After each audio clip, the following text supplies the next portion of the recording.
look at the article,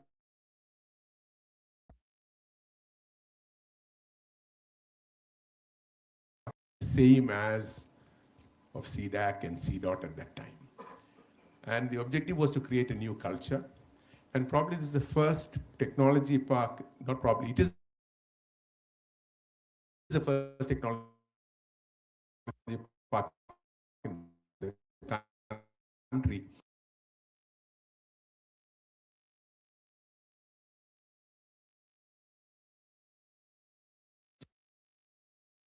But probably the first technology park which was set up for the purpose of economic development and job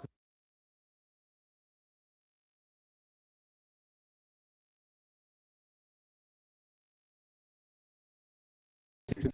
Today, it is probably the single largest place for investments. If you look at the per square foot of investment in Kerala and foreign investment, employment generation, this is still the largest, probably not only in the state, probably in the country.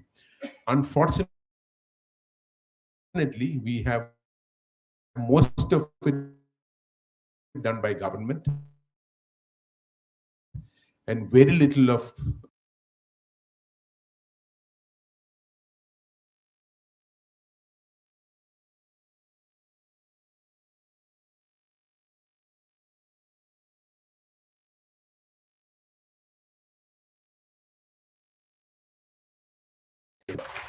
And Rahulji, I just wanted to ask you, if you are not a politician, if you're not in politics, would you have worked for a company? If so, would it have been a tech company, or would you have started up something of your own as well? Well, you know, one definition and the one I'm best known by is a politician. I actually do many other things. So I find these definitions, oh, you're a politician, you're a technocrat, you're a techie, you're an engineer. I think these are very constricting definitions. But the answer to that, I would, if I wasn't in working for a political organization, I would probably be doing some sort of entrepreneurship, probably in the aerospace world. I'm a pilot, so, and my father was a pilot, my uncle was a pilot, so we have that little strain. Very interesting. Yeah. We also have a space park now being built in Kerala. So hopefully we'll have some innovations coming there. We have a couple of questions that we have from the audience as well. So we have Vinod Subramaniam here. Actually,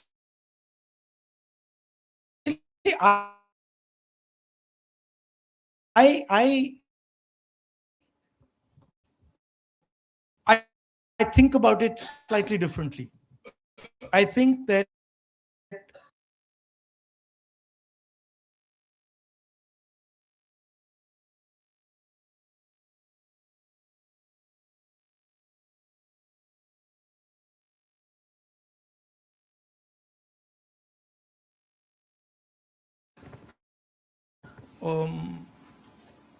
you should be curious about everything.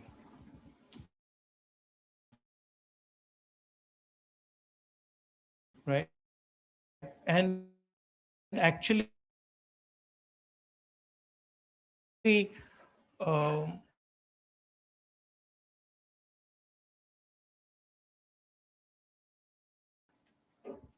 should have an open mind towards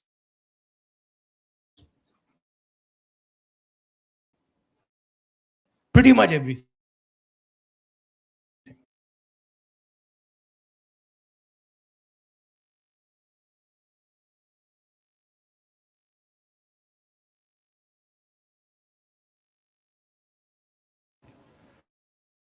And that's when you can start to connect. My question is, as you rightly said in some of those videos, a lot of transformation is happening through AI for multiple industries. How would the skill set need to evolve, like especially to place a place like Kerala or anywhere in India for that matter? What is the change that you see need to be done from a professional community?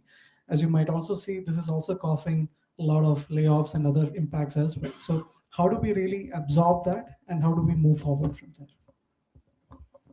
You know, we were sitting in the other room and we started talking, and we immediately agreed on one thing. And it's something that I fundamentally believe in, which is that jobs do not disappear. Jobs are relocated. So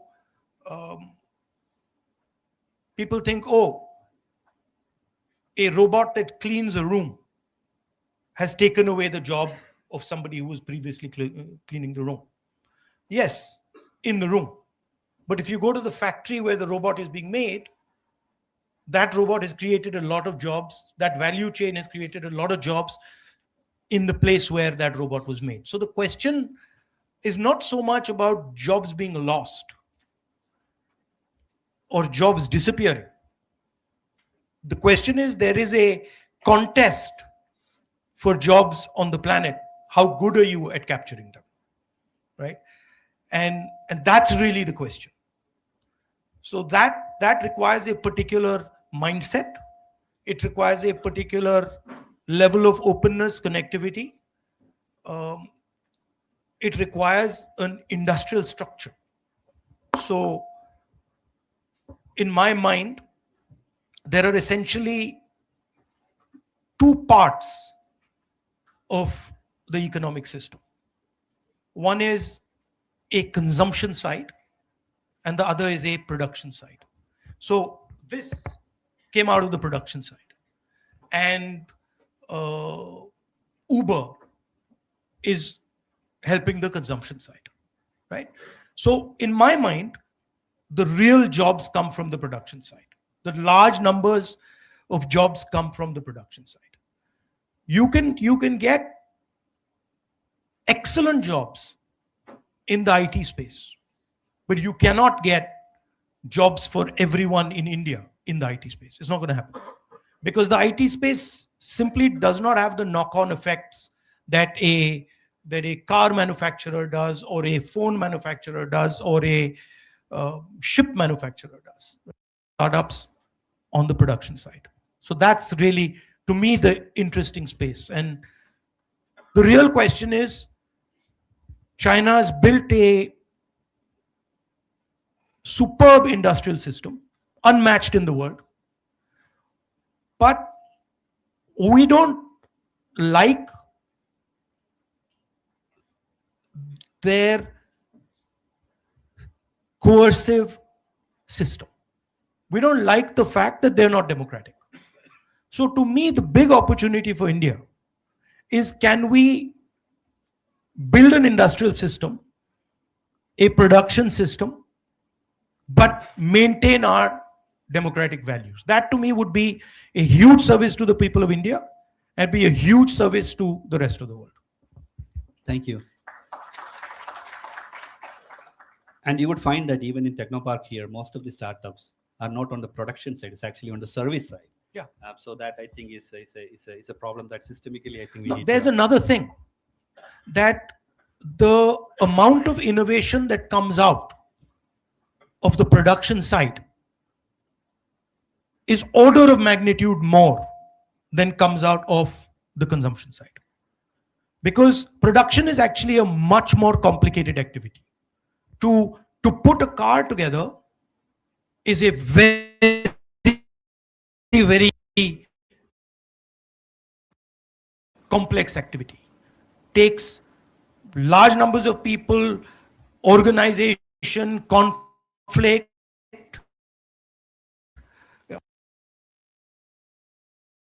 All that is inside a factory. That's not there in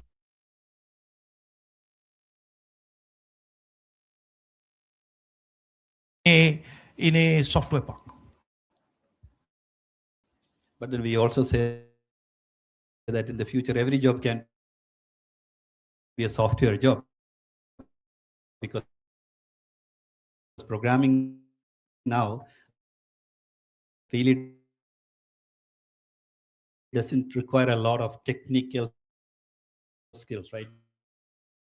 because with AI coming in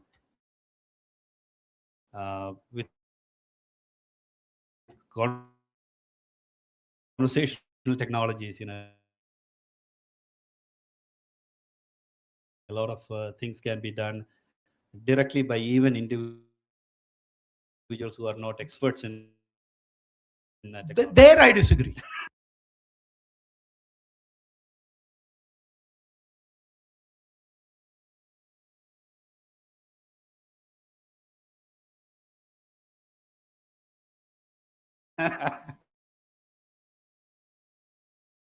I disagree, but maybe I'm wrong. I think there's still, look,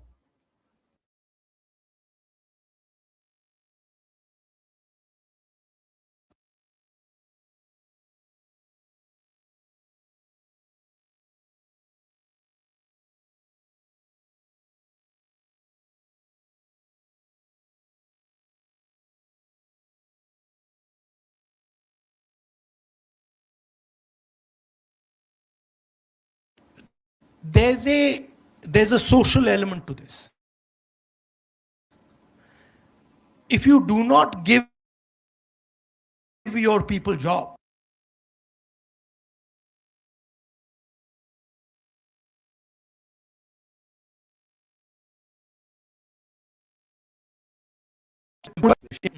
You balance it without getting burnt out as well, the first thing is the frame you use, right?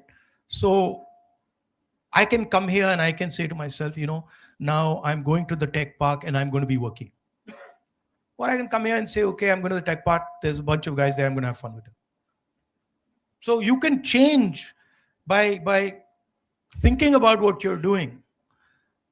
You can completely change the nature of what you're doing. I actually, most of the time, I don't consider my work. Most of the time, my work is curiosity. I'm like, oh, how does that work? Even if I'm in a situation where it's quite mundane and quite boring, I'll always try and be like, okay, what is that person doing? Why is he doing it like that?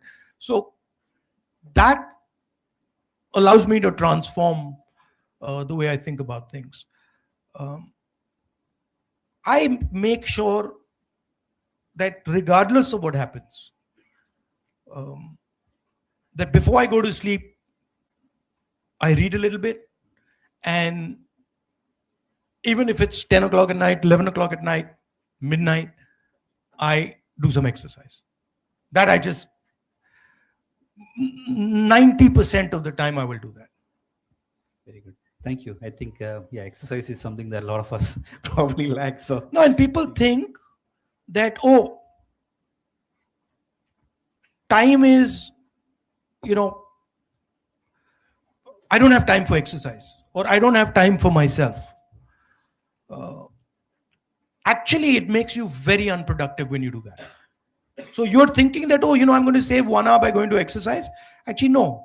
Actually, you're losing a lot of time by not doing exercise, because you're inefficient, you're stressed, you're disturbed, right? And it's a culture. I remember when I was a child, I used to go to my grandmother's room, and every single day of her life, in the morning, I'd see her doing exercise. She had a yellow colored mat, and she would be doing exercise, for 1 hour. So I asked her, I said, Dadi, like every day you start like this? She's like, yeah, my father told me that. My father told me that in your life, you should spend 1 hour minimum of physical exercise. I think that's a very good rule. thank you. Do you play any team sport? Yesterday you said that you play FIFA on video. I play. I used to play football. I loved football. I used to play cricket in school and hockey in school, but I loved football. And then I used to box in college.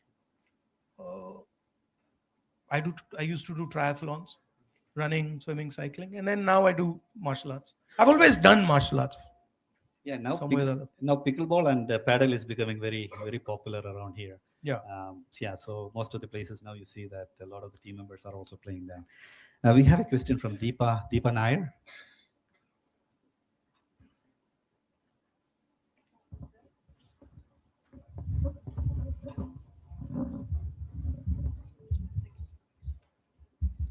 Good afternoon, sir. I'm Deepa. I'm working as an HR in IT industry for last 15 years. So it's a follow-up question what Vinod have already asked and aligned what already mentioned. We have to create jobs. That is something we have to do. So I would like to definitely know from you, like what better policies we can have so that we have more career opportunities for our youth within Kerala so that we have a better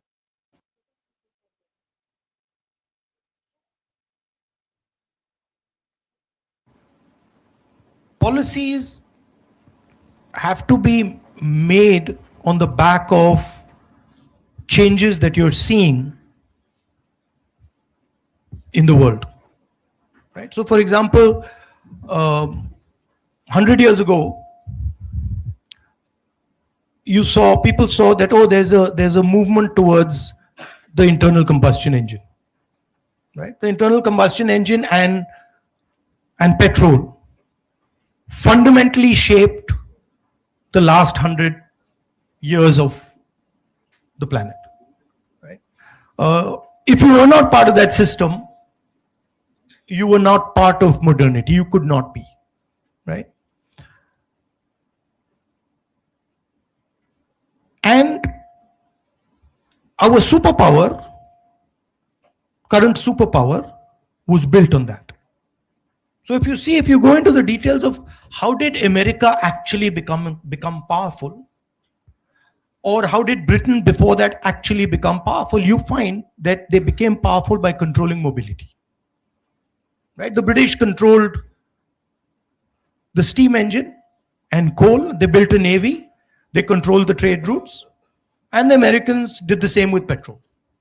And now the single biggest change that is taking place is that idea is being challenged. The way we move is fundamentally being questioned and changed. So the technical people here would understand what I'm saying. An internal combustion engine essentially is up and down movement of the piston. And you have to transform that up and down movement into circular motion. And your fuel is in the fuel tank. Now, something fundamental is happening, which is that we are moving to a world of circular motion. We are moving to the world of the electric motor. Everybody says, oh, there are drones, there are electric cars, there are electric trains, there are medical instruments. If you go into detail of what they actually are, they're essentially built on the same architecture. An electric motor is running a drone. It has a battery attached to it. EV is essentially a number of electric motors with batteries attached to it. What you see in pretty much everywhere where things are moving, the electric motor is somewhere and a battery is somewhere. The only difference between this and a drone is electric motors. This has a battery, this has a camera, right? If you were to, the drone is essentially this with mobility on it. So that to me is where the real powerful things are going to happen. If you go to Ukraine and you look at what is going on in the battlefield, you'll find that circular motion, the drone, is completely decimating the internal combustion engine. If you even look, for example, at what is going on now in Iran, you will see that we are moving, the military power is moving towards the battery, optics, and the electric motor. And who dominates these technologies? Not India, not America, not Europe, China. And that for us is a huge problem, because we are the only people who can make that transition We're the only people who have the scale to make that transition. I think that the United States and Europe, as far as circular mobility is concerned, cannot compete with the United States, with China anymore. But I think that given the right policies, given the right vision, India can compete with the Chinese on electric mobility, circular motion. There are three technologies that are at the core of this, right? There is the camera, there is the electric motor, there is the battery, and then there is the software that brings them together. To me, this is the space where India has to focus and compete. Very interesting. Thank you. And like you said, I work. And if you do that, you will create order of magnitude more jobs than you can create in software, because this has thousands of components. This is not one factory that produces this. This is thousands and thousands of factories, connected factories that are producing this. So I want India to be there. I want India to be sitting. I want the Chinese to look and say, who the hell are these guys? Where have they come from? That's what I want, right? Right now, they're getting a free run. And that's what China did to the West. So, but again, the question that I have is a follow-on question on this. Is this a mindset issue that we have, or is it policies, or is it a mix of both, or different things? How do you see that? Look at our big businesses. How many of them are in the production business? No, answer. Very few. Very few. So the businesses that produce, and they're exceptional, right? Bajaj produces, right? The guys who are doing the two-wheelers, exceptional. They are actually competing globally, and they can challenge anybody globally. But do we encourage them? Do we push them? Do we help them? Do we support them? Not much. Our entire system is captured essentially by 3 or 4 businesses, right? You know the names, Adani, Ambani. These are the 4 or 5 guys. They don't produce anything. And actually what happens is they help sell products that damage our local producers. So you have to have an attitude of production. You've worked in a factory. You worked for Nissan. Who did you work for? Nissan, I work for GE. Yeah, he understands it. You work for Nissan. You walk into Nissan and you see a production culture, right? You walk into a Bajaj or even an Enfield, you see that culture. And that's really where the large numbers of jobs are to be created. Thank you. And again, one more question. There's also a very strong political aspect to this.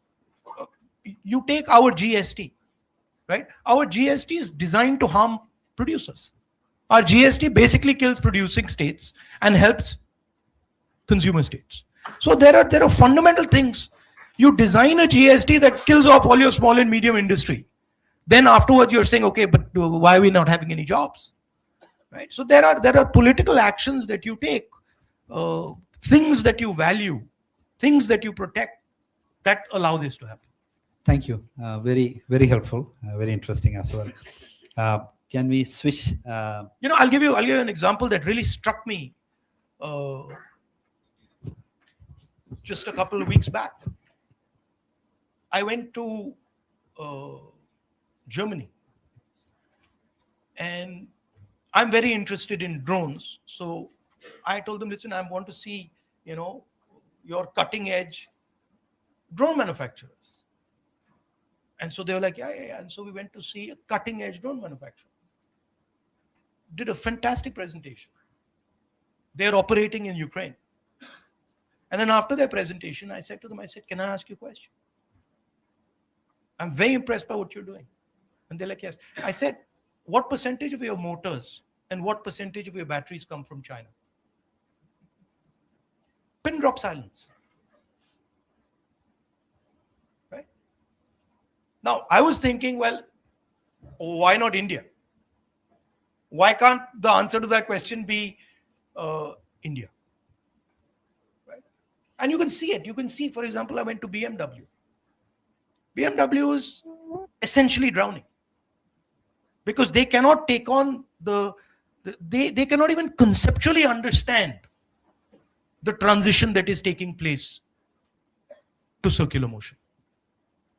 And I really don't expect them to be able to challenge the Chinese. But I'm very confident that aligned properly, an Indian company can take on the Chinese. I have no doubt about it. But for that, we got to start, we got to start killing some lies that we tell ourselves. If we don't stop lying to ourselves, it's not going to happen.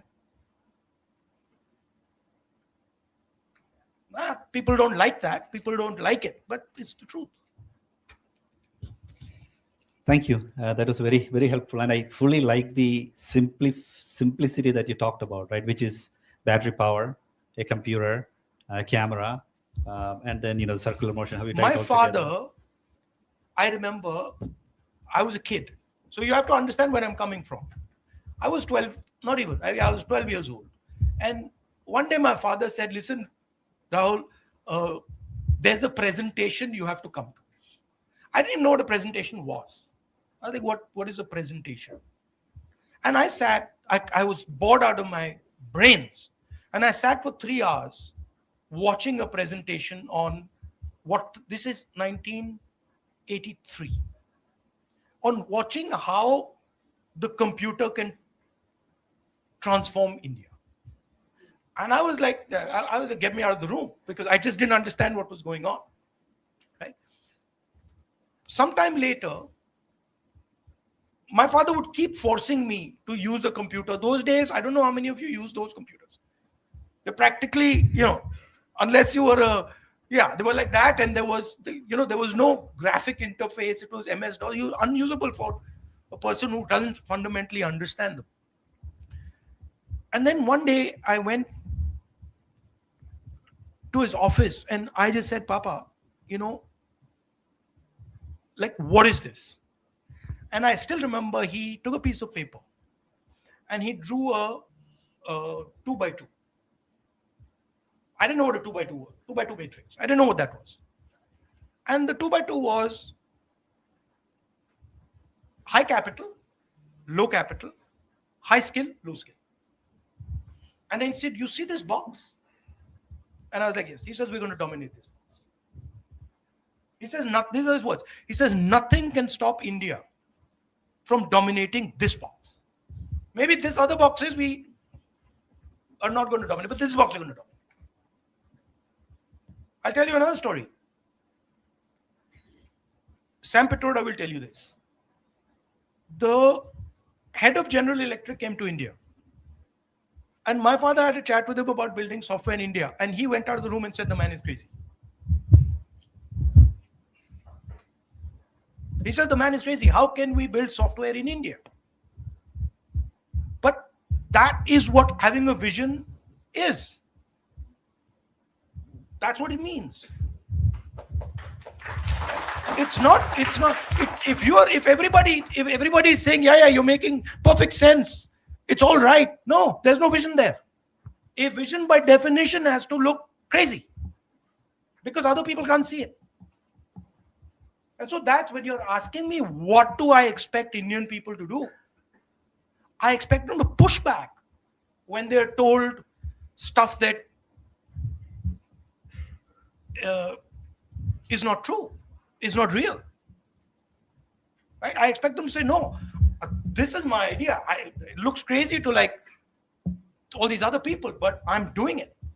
And then you'll find, suddenly all those people are saying, that's a great idea. Mr. Vajpayee gave a speech in Parliament saying Rajiv Gandhi is going to destroy the Indian economy, computer will take away all our jobs. He then gave a speech 15 years later on how great the computer was.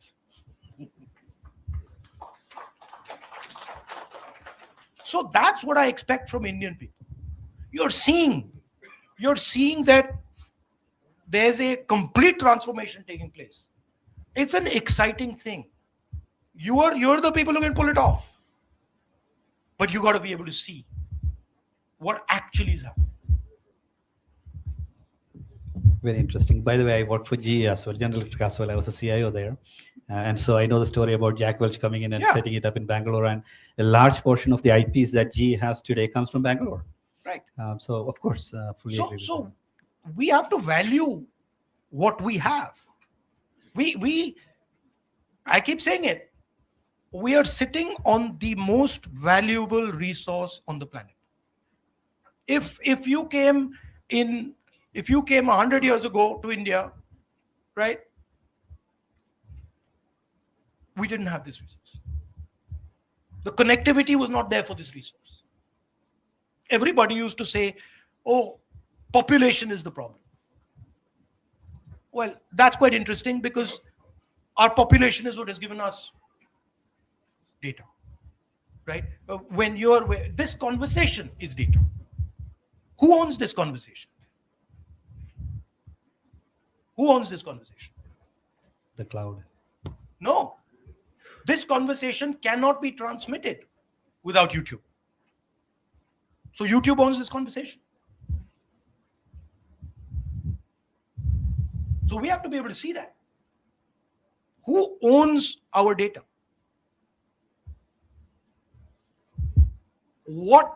How are we going to strategically use our data? That's really the question. You're engineers, you're technical people. Can you run a petrol engine without petrol? Is it possible? No, answer. No. Can you run AI without data? Is it possible? So we keep talking about AI, but we have the data. Can anyone build AI without large scale data? Not possible. Who has the biggest, largest data pile in the world? And I'm not just talking conversations, Uber drives. I'm talking genetic information.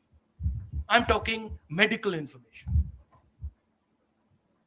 Do you realize the value of the data of our medical information, of our genetic information?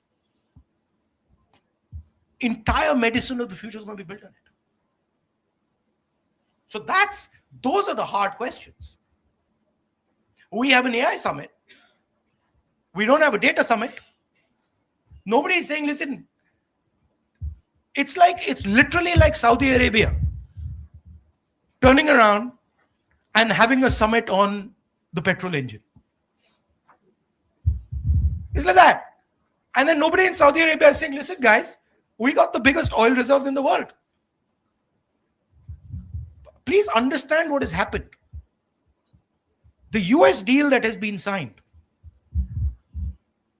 by the Indian government is essentially handing over our data to the United States.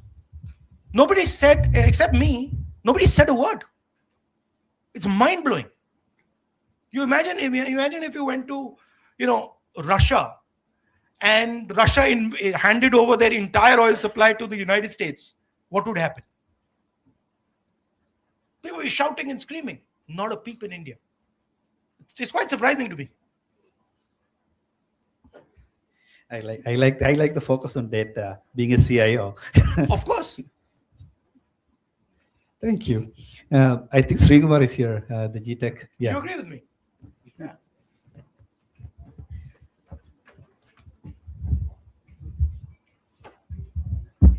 Very good morning, Rahulji. Welcome to Trivandrum. I just wanted to use just upon the topic of data right now with AI, with innovations, with technology. the buzzwords now.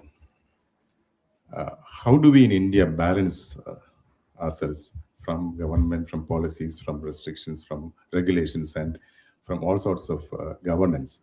How do we regulate and how do we balance between the innovations that are happening in technology to the data protection and citizens' digital rights?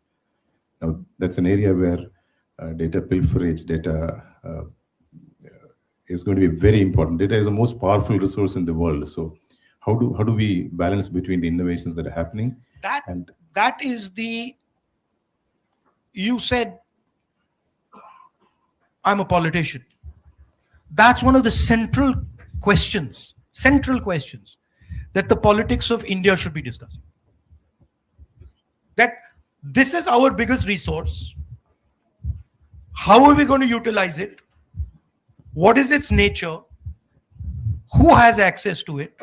At what cost do they have access to it? These are the questions actually the political system should be discussing.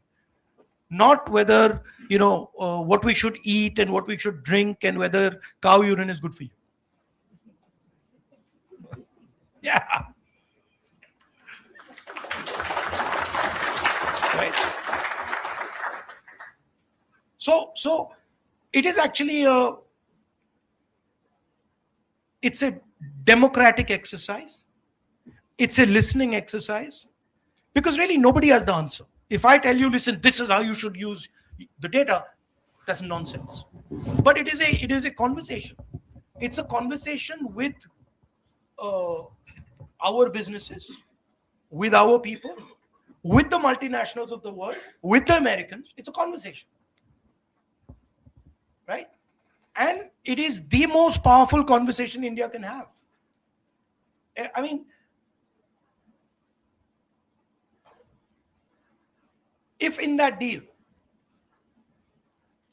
India had turned around and said, listen, this is all fine, but our data is the most valuable data in the world, I can guarantee you there'd be no taxes on agriculture. There'd be no taxes on small and medium business. There'd be none of that. You have to, when you're negotiating, and you all are negotiators, you got to know what you got. If suddenly Saudi Arabia goes and negotiates and has forgotten that it has oil, what the hell are they doing? Right? So you first, before you go into a negotiation, you got to say, okay, what do we have? I can tell you straight away, we have brilliant people, more than anybody else.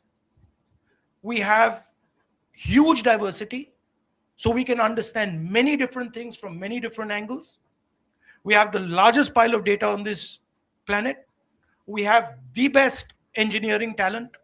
We have the best medical talent. Kerala produces the best nurses. Now come and negotiate with me. Don't come and negotiate with me without having a clear understanding of what I got on my side. That's how it should be done.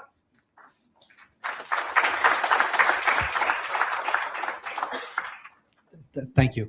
Since you talked about drone quite a bit, we have somebody who actually makes drones in the room. So Devan, if somebody can get the phone over to... That's right there. Could you give us a little bit about how do you, also on the data side as well, right? How do you capture the data and what do you do with the data as well? No, answer me another question. Sure. What do people like me need to do for you to compete with DJI successfully? Answer me that question.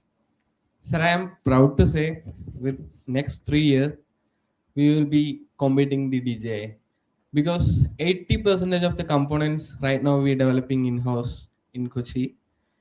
Maybe our rest of the R&D is finishing in 3 years.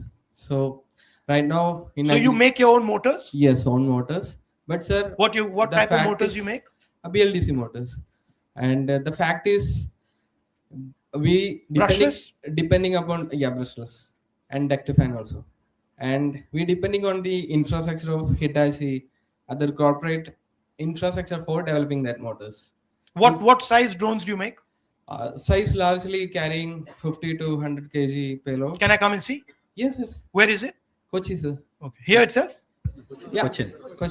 Kochi. Sorry. I also bring some of our product to showcase to you. But you have something here? Yes. in my car. Yes. Oh, you have it here. You brought it here? Yes, yes. Okay. Okay. Happy to showcase you, sir. Okay. No, sorry, you were asking. No. We just want to no, please. It's your floor. But no, we also want to see because you're working on the agriculture. But field as well. I'm gonna call you on that. Yeah. 3 years from now, I'm coming and seeing that you've knocked down DJI. You're not getting away simple, right? Yes, I'm sure, bro. No, I'm coming. I'm coming 3 years to see. We'll note it down. Thanks, Devin. Yeah, unless you wanted to add something about the agriculture use cases and data or something that you think is relevant. Yeah, sir. Actually, we are 5 years old company. So myself, Devin Chandrasekharan, I'm the founder of Fuselage Innovations, and we are the national startup day. We are the one of the national startup awardee from Honorable. How many people? 43. Total. 43 people working. Yes, 43 people are working. All are from. And you Kerala. designed them yourself? Yes. Quadcopters? Yeah, quadcopter. And for marine innovation also we are working for handling the heavy payloads in marine through cranes, Right. lifting the heavy payload on an average 10 tons. That is also we are working with the How do you react to what I said about circular motion and the electric motor? yeah electric motor. Actually, we are in-house around from 70 kV motors. So we are No. I mean, I was saying that we are seeing a revolution in circular motion. Okay. That we are going from the petrol engine to the electric motor. Okay. How do you think about that? Sir, there are limitations are there Mhm. in regards to the flight time. Only the power is a major challenge. Mhm. Like we already having limitation, the high quality of lithium, that is a major issue. But we are working for the lithium with the phosphorus for getting the most higher flight time. Once it is done, we can replace the engine with the batteries. Do you think electric vehicles will replace internal combustion engine vehicles Uh, or no? Not right now, sir. But 5 years, 7 years, 10 years? Yes, it will happen. Thank you, Devin. That is very informative. Really appreciate that. We have a question from Vinita.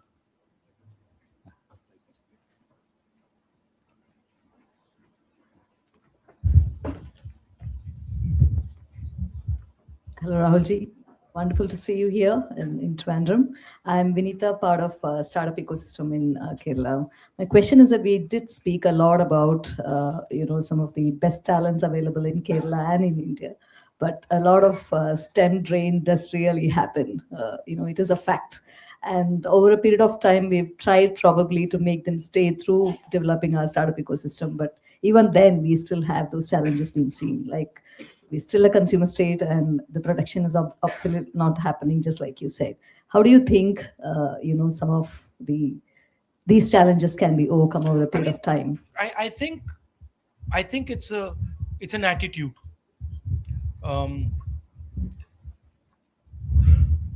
And the government has to provide an ecosystem, an architecture for you to produce. It's much, the government doesn't have to provide you as much support in software as it has to provide you in production. That's a much more difficult, complicated thing to manage. So government has to understand these things. Government has to have a strategy on these things. Government has to know, or at least guess, where things are going to move. The reason I was telling you about that conversation with my father was because he understood that things are moving there. Software is going to give us that quadrant on that piece of paper. So the government has to have that type of a sense that, listen, this is where we are going, right? And directionally, we need to be aware. I'll tell you a story. My friend here who makes drones, I'll tell you a story that just will explain to you how government behaves when it comes to these things. I think it was about maybe 2015-16. SPG director called me and said, I want to speak to you. So I said, please come. So he came. And I thought to myself that, let me like show this guy something. So I used to fly and I used to make drones. So I had a drone and I called him and I flew it in my garden. And he was watching that thing. And I said, don't you think this is going to be a huge security problem for you? That, and I did it as a joke. You know what happened 3 days later? Not 3 days, a few days later, drones were banned across the country. No, please understand the power. That one guy who just happens to be security can explode the entire industry in a second. Right? So that type of stuff, you simply cannot. I mean, if you're operating like that some one bureaucrat can suddenly turn around and just blow entire industries to pieces, then you can never do that. So people have to understand that, boss, this is not just a security issue. This is a billions of dollar industry. And fine, it's a security problem, but we got to deal with the security problem. We don't kill the goose. Right? So government has to allow these conversations. Now, government frankly doesn't understand what you understand. So the conversation has to be with you, not with some government bureaucrats who are just talking to each other. It's got to be strategic. It's got to be give and take. We'll give you this, but we want this. Right? So, and you've got to think about it on large scale changes. So if you're thinking that there is going to be a fundamental change in the way we're going to move, that's an interesting place to be. If you're thinking there's going to be a fundamental change in the way medicine works, that's an interesting place to be. Right? So, and then you make 3 or 4 bets and you say, we're going to bet on this. And then maybe one will not work or 2 will not work, one will work. IT worked. Other bets at that time didn't actually work. One doesn't really hear about them, but there were multiple bets that were made. And you also talked about, of course, a curiosity, second, interactions that piqued your interest in certain things. One of the things that we find also is the education, right? Because right from the very early education, it's more about memorizing things rather than learning, understanding, and discovering. And later, as you come into higher education, also we see the same kind of issues here. So do you really see that it's not just about the policies of the government, it's not just about the individual, but it's also about how we are trained, because we are inherently being constrained from that curiosity? Look, that's one side of it. So I've studied in the United States, I've studied in England, I've worked in Europe, in England, and I work in India, I've studied in India. There are huge advantages to our system. Huge advantages to our system. But we don't actually play on those advantages. So there are huge advantages to our system. There are huge advantages to our way of thinking. But we don't actually develop them. Right?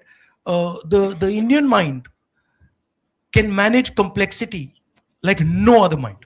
There's no American mind that can manage the level of complexity that an Indian mind can manage. Literally, without any question. Right? The number of equations that an Indian mind can juggle is beyond. I mean, you could, for example, walk into this room and say, listen, can you, rank all these people? And they'll give you an answer. Literally, they'll give you an answer.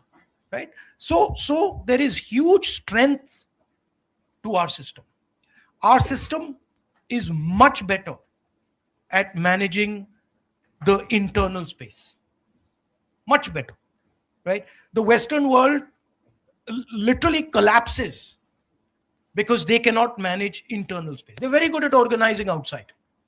Right? They can organize everything nicely. Inside, they can't organize. We might not be so good at organizing outside. We can organize inside beautifully. Look at our greatest leaders. I went to see Mr. I went to see Narayana Guruji's ashram today, right? What was he doing? He was organizing the inside. He was teaching you how to organize your own internal structure. Look at anybody who's successful in India. Look at Mahatma Gandhi. You read Mahatma Gandhi. He's literally telling you this is how you should organize yourself. Right? So we have a lot to give to other people. I like to say it. China likes to say they've never been colonized. They love saying that. Well, we colonized them. Buddhism colonized the Chinese. It went from here. So their entire philosophical structure comes from Bihar. Right? So I am not one who says, look, that system is better. There are things over there that are good, and we should take them. But there are things over here that are excellent, and we should use them, and we should also give them. Indeed, if you drive on the Indian roads, you can do pretty much anything nowadays. Thank you. Managing chaos. Indeed, absolutely. It's actually leading through uncertainties is what, as leaders, we always teach our employees, right? Because on a normal day, you don't need to lead, you don't need to manage. But crisis is when you really need to step up. We are inherently good at that. No, and the other thing is that in India, this is something strange. But in India, the guys who are actually really, really good, they're almost hidden. You don't see them. They're somewhere hidden, back in the back. And those are the guys that are running the backbone. Right? And then there's a fancy guy over there, and you're like, yeah. But then you're like, okay, so who actually? I went to I shouldn't say actually. But I sometime back, I went to a factory, right? And chatting to the guy in charge, excellent. And then he says to me, yeah, but this is the guy who runs the thing, right? And then the depth of understanding he had was, I mean, A class, but not given maybe the respect that he should have, not given the remuneration that he should have. Thank you. We have a question from Reshma Aziz. So,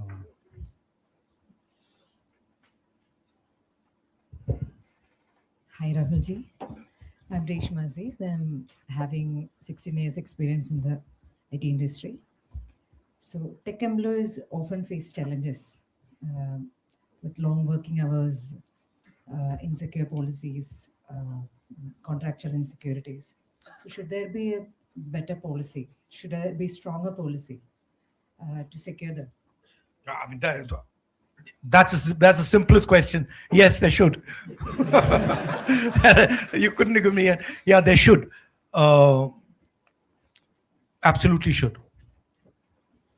You let me off really easy there. do you have any suggestions? No, I suggest to have stronger policies to support the employees. And what about from the women's side? Is there something that we can do that would improve your situation? What is the thing that disturbs you most? Is it the working hours? Is it what is it? Balance. Huh? Work-life balance. Work-life balance. Yes. So how many hours a day are you forced to work? 8 to 10. Okay. But I mean, 8 hours not bad.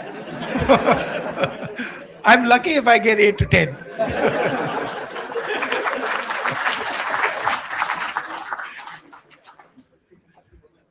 So there are a lot of employees working for long hours. Yeah. So work-life balance is one of the things. And what do you do with your non-work time? Like, how do you spend your non-work time? So Do you have like a hobby? Do you have children? How do you do that? yeah, I have a company of my own. I'll work in that, then I'll manage the family. And what does the company do? We are into contract staffing, business. Okay, software contract staffing. And what's the most difficult part of your job? I love all the part of my job. There's nothing difficult for me, but it is difficult to manage the family and job. That is where I find a challenge sometimes. Thank you, Reshma. Thank you. It's actually quite interesting, and I think you already answered that earlier, right? If you enjoy your job, then a lot of the times, it really doesn't look like something that is stressing you out, right? But it's about how you manage your time, prioritization, and small tricks like that. So if you've seen some of that as well. No, but the challenge actually is liking something you don't like. Like getting to like something that you don't like. That's where it gets interesting. Yeah. That you say, okay, I don't enjoy this. And then you start to look at it carefully and you change the perspective and you say, actually, I quite like it. And one other thing that we found is that when you're not learning new things, that interest kind of starts waning. So we always try to figure out new ways, like changing jobs, cross learning, new trainings, and things like that. So you kind of keep the interest at a level, so that then that stress really doesn't affect. Because if you do something that you, like you said, don't like, even for a short period of time, that kind of stresses you out way more than doing something that you enjoy for longer hours. Yeah. I also find that if you do many unrelated things, you get a lot of cross-fertilization going on between things that you do.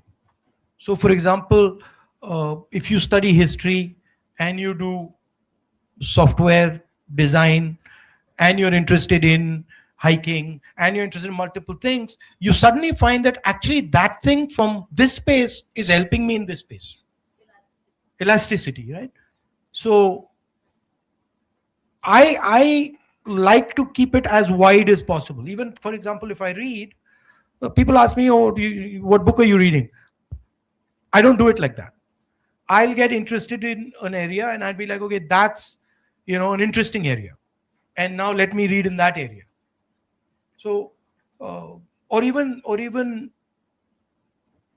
sort of, I find martial arts gives me huge information on how to deal with things, right? Principles over there, for example, of balance, of force, they're applicable everywhere.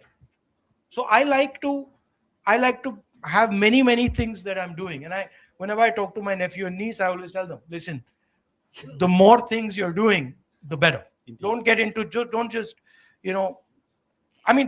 be good at it. So don't just do it and not be good at it. But if you can do, 5-6 things and be reasonably good at them, then they all start to add up. Indeed, especially as you grow up, right? Because when you learn your peer's job, it's much easier to move up in your career if you're in a job versus just knowing deep about what you do. So we have different management styles around that, right? Liju had a question. Liju John. So.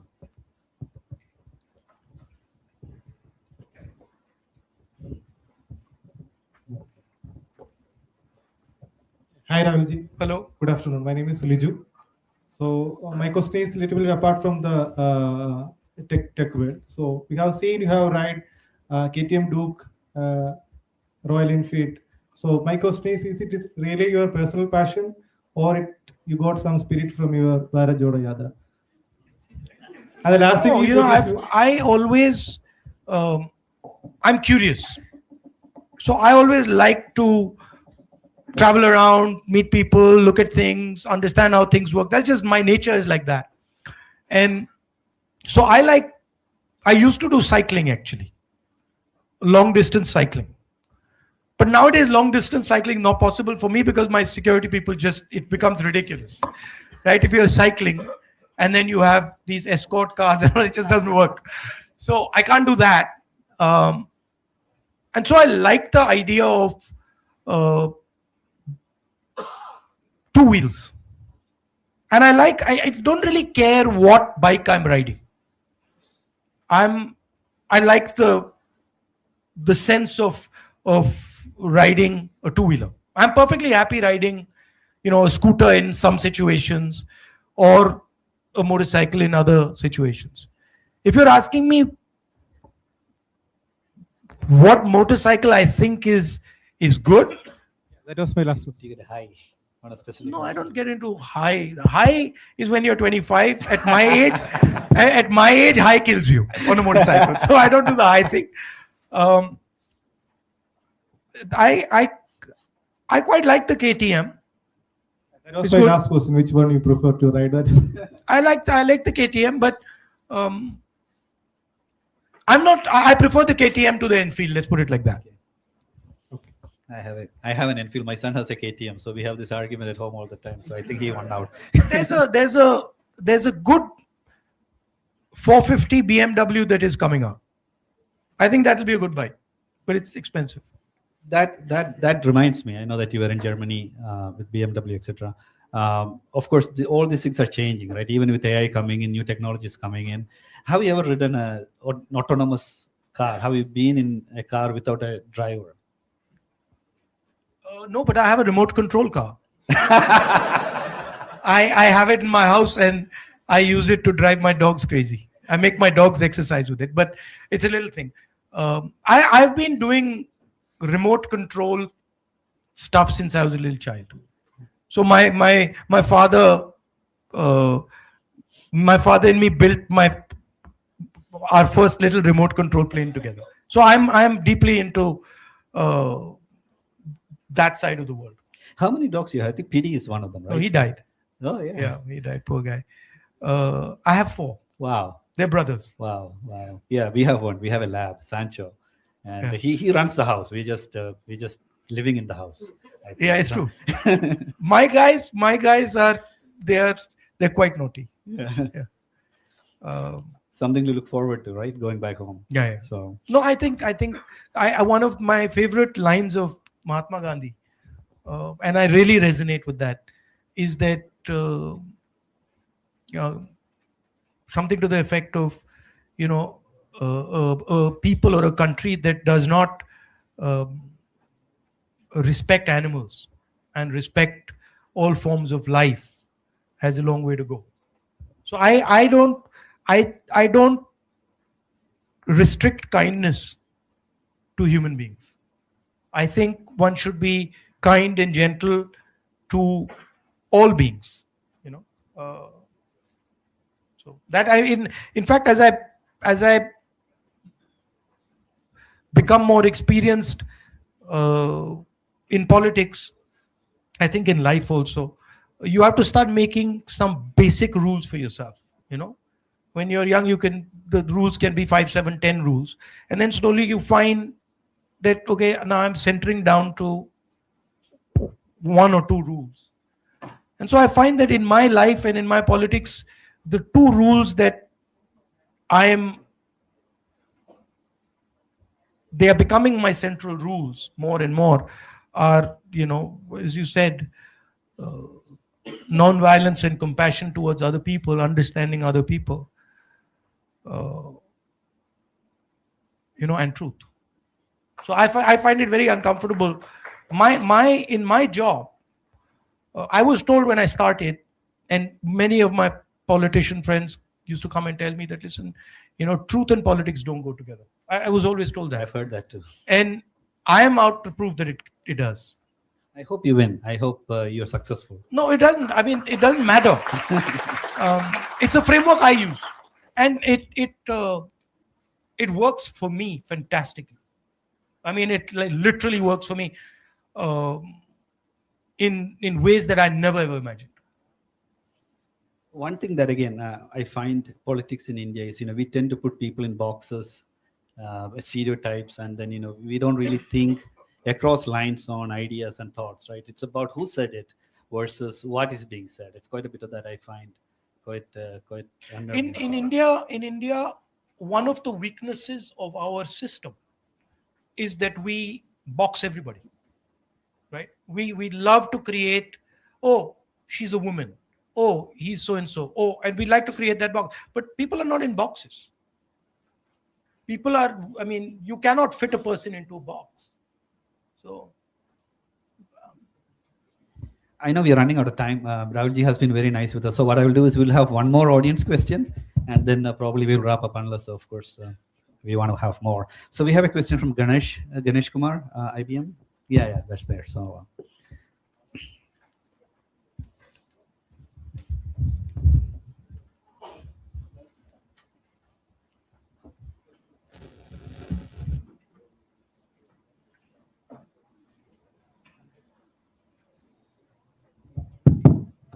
Good afternoon, Davulji. I am very thankful Good afternoon. because Rajiv ji bought telecom and computer revolution in India. I got benefited. And after that, Manmohan ji bought economic revolution. I got benefited that. So if you have given an option to choose a technology or a mission, like digital payment or something like that, what would you choose for? What did you choose?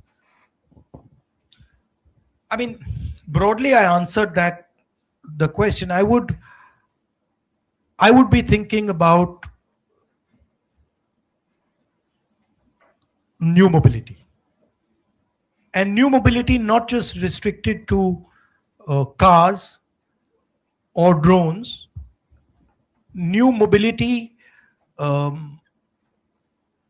across the board, and I would think about setting up India as a dominant force in that new mobility. So new mobility would include drones, it would include railways, it would include EVs, it would include Hyperloops.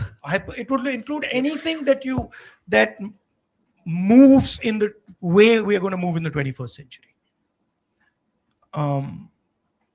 That's what I would think about. Of course, embedded in that is software, right? Because that requires software for a drone to work. You need software. For an EV to work, you need software. So that is a part of the ecosystem, I would think. At GE, we had electric locomotives, and at Nissan, of course, cars. We used to. Which is that do it harmoniously. Do it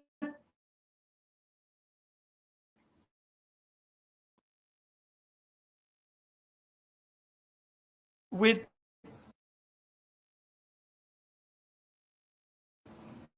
conversation,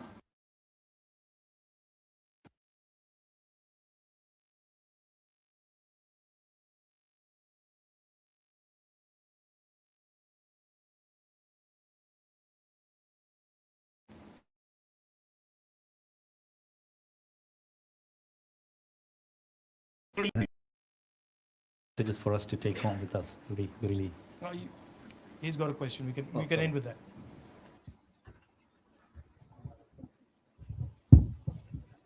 Good afternoon, Rahulji. My name is Pius Varghese. I have a question. We have got independence in the year 1947. Today we are in 2026. It's almost 80 years. So most of the politicians, BJP, Congress, many came over and ruled the country. And but even today we are talking about freebies. All political parties, they are talking about freebies. I will give you 2,000 rupees. You survive with that. I will give you a few kilos of sugar. I will give you rice. When India become a developed country, this is not economic development. Even after 80 years, if you are talking about giving freebies to the people in India, it means we made them poor. It's not economic development. So when India will become an economically developed country, What about freebies to Mr. Adani?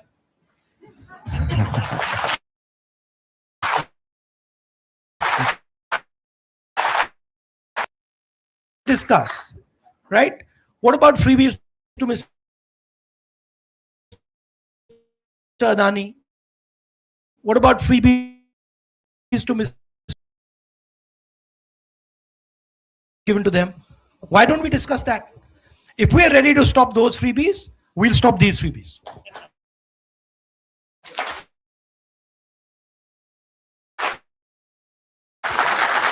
So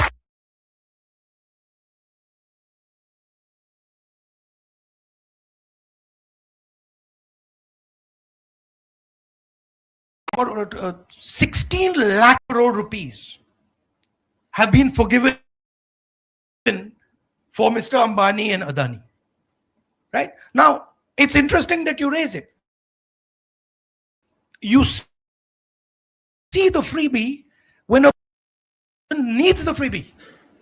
But you don't see the freebie.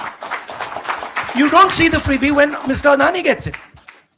Like your question wasn't, when are we going to stop the freebies to Mr. Adani and Mr. Ambani?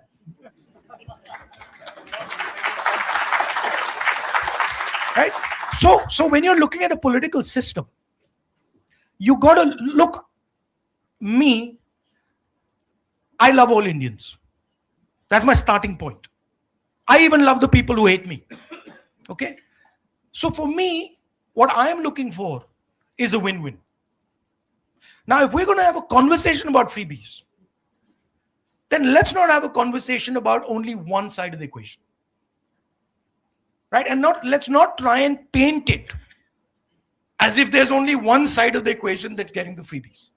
Because that's not true.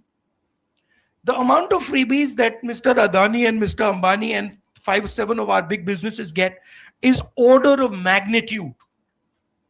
Order of magnitude. Not 10 times, not 50 times, not 100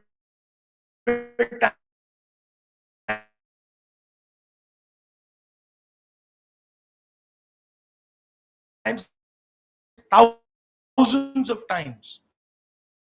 What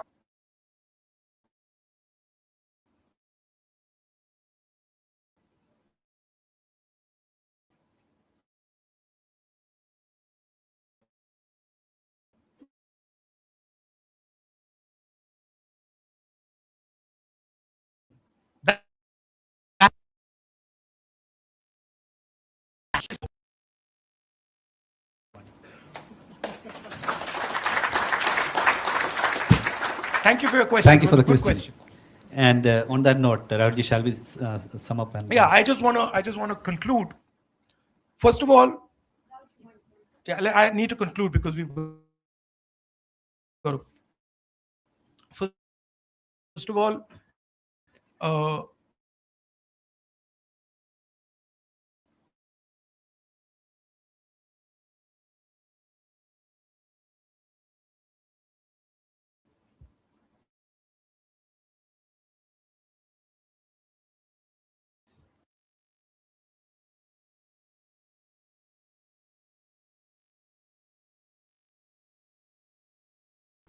see, you don't understand the depth of it. How you run your hospitals, how you do even your political meetings. I've learned a lot from you. So I have a debt of gratitude towards you. I'm a debtor to the people of Kerala. Okay? And so for me, I'm not partial to one Keralite or another Keralite. For me, all Keralites are the same.